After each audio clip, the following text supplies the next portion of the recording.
আর আজকে জুমার দিন আমারে 2 রাকাত জুমার নামাজ পড়ার সুযোগ দে।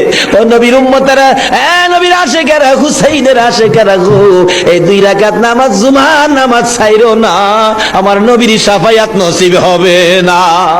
রক্তে লাল হইয়া যদি হুসাইন 2 রাকাত জুমার নামাজ পড়তে পারে গো, আজকাল থেকে কথা দিতে হবে জীবনে কোনোদিন জুমার নামাজ ছাড়তে পারবা না।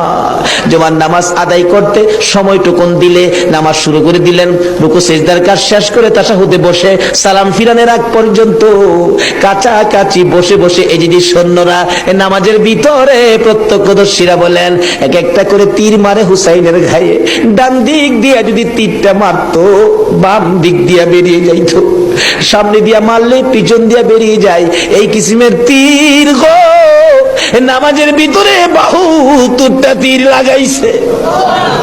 হুসাইন সালামটা ফিরাইয়া নানা গো কইয়া কালতে কালতে জমিনে গড়াগড়ি শুরু করে দিলে নিষ্ঠুর পাষাণ এই যদি সৈন্যের সীমার গলা কাইটা মাথা আলাদা করে নিয়ে গেছে।